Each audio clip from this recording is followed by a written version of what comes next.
Minnesota Vikings are 5-1 at the bye week, and even though they're leading the NFC North division, even though they would currently be the 2 seed in the NFC if the season ended today, we still don't really know what the hell this team is, because I mean, week 1 came in, blew out the Packers, then got your asses handed to you by the Eagles and Philly. Well, even though 24-7 is a little better than 38-7, and then the Vikings have gone on a 4-game winning streak in maybe some tighter games than they should have been. Who knows? But what is the identity of the 2022 Minnesota Vikings? We're going to take a stab at it. So we're going to 5 elements of the identity.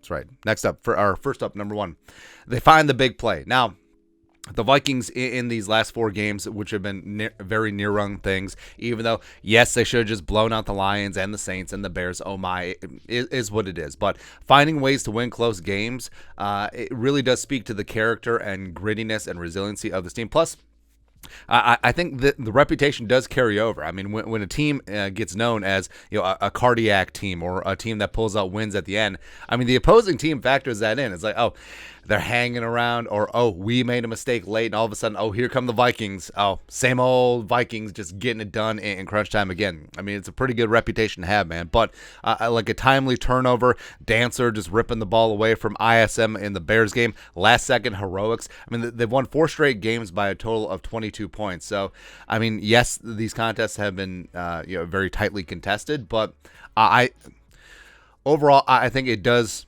speak to the character of this team. It's like they do not quit. They're just biding their time until their opponent makes a mistake, or they catch a lucky break, or they have an opportunity to make a big-time play, and the players aren't scared about it. Because, as weird as it may sound, not every player in this league is ready to take advantage when it is presented, right? So they're not going to make big-time players make big-time plays in big-time games. Not every single player is like that, man. So, but the Vikings do have a lot of those guys, and they are starting to come together. And the fact that they're 5-1 during a competitive rebuild, as they're learning a new offense, defense, and special teams on the fly, is pretty amazing, man. Next up, identity thing number 2, young but old. So you got Jefferson, you got this rookie class with Booth and Asamoah and Lewisine as well, but also, you're just laden with veterans as well. You got Kirk Cousins, you have Adam, Jerome, Ezekiel Thielen, you got Za'Darius, you got Kendricks, you got P-Squared, you got Harrison Smith. Hell, even the juxtaposition of Kevin O'Connell, one of the youngest offensive minds in the game, and then Ed Donatel, who's 97,000 years old. But also the offensive line is young. So you have a lot of, it's a mix, right? So this isn't just like a young and plucky team like the Jets or the Giants. This isn't just a veteran-laden team, drugged down by bad contracts and old age, but this is a nice balance. And this is, I think, what Kwesi wanted to do this year, because he easily could just blown it up, got rid of all the Vikings veterans, holdovers from the Spielman regime, and then just started anew, like just completely burn it down and just completely build up from the earth going forward. But they didn't, because the Vikings know that they have a talented core that has a couple of years left in their prime, and they have a chance to win games and have a chance to make some noise now, as opposed to just waiting for the future. So that is interesting juxtaposition going on with the Vikings. Next up, number 3, modernish offense. So you got motions, you got sweeps, you got different looks, you got complexity. You have notes, you have a nice bouquet of this offense versus the run, pass, punt of previous years. It's been a while since we busted that out. It's great. And also just the separation for wide receivers. The Vikings are number 1 in the league in terms of when Kirk Cousins has open windows per ESPN. Advanced stats and metrics, where a lot of that is, yes, the receivers, yes, Keenan McCardle coaching them, but also play design by Kevin O'Connell as well as Wes Phillips. So, I mean, we've seen the top of the mountain, and it is pretty awesome with this offense, man, but we just haven't seen the consistency. We want to see more of that as the season goes along, but, I mean, I believe in Kevin O'Connell. Plus, O'Connell has been good at game management situations by and large. Yes, you're going to have mistakes as a first-time head coach, but the whole thing is, don't make the same mistake twice. Learn from them, grow from them. I think O'Connell is one of those guys who sets the ego aside, is able to grow and show and just make that dough. That needs to be a shirt. Next up, number 4, bend but don't break defense. So this has been the most infuriating part. So the Vikings, obviously can get after the passer. Seventh best PFF pass rushing grade, 108 pressures, 17 sacks, tied for seventh in the league. Za'Darius Smith has been spearheading that transition to the 3-4. And yeah, there's going to be some growing pains. The Vikings don't have perfect 3-4 personnel yet. That will take a couple of seasons.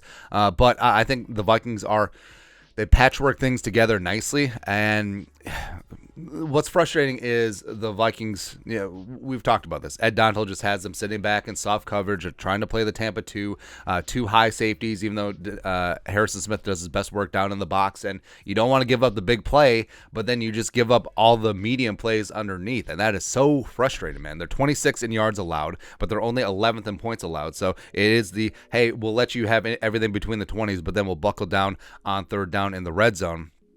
But also they're 30th in net yards per pass attempt, but they're 5th in turnovers. And turnovers are fantastic, and there's certainly a skill set to it, but it is a little more fluky than some of the other defensive stats, right? So the fact that the Vikings are just shutting down drives with the turnover versus just getting stops at midfield or staying ahead of the chains first and second down, it is a little bit frustrating at this point. And if you're not getting home with 4, even though, like we said, the Vikings do have a nice complement of pass rushes, but sometimes you don't get home with 4, especially if they go sort of a max protect, leaving 6-7 guys in protection. So I would love to see more blitzing. I would love to see more taking chances. I would love to see more of the cornerbacks allowed to play press man, even though Patrick Peterson's certainly thriving in the new zone heavy scheme. But I know there's still ways that this defense can get better and better, even though so far the results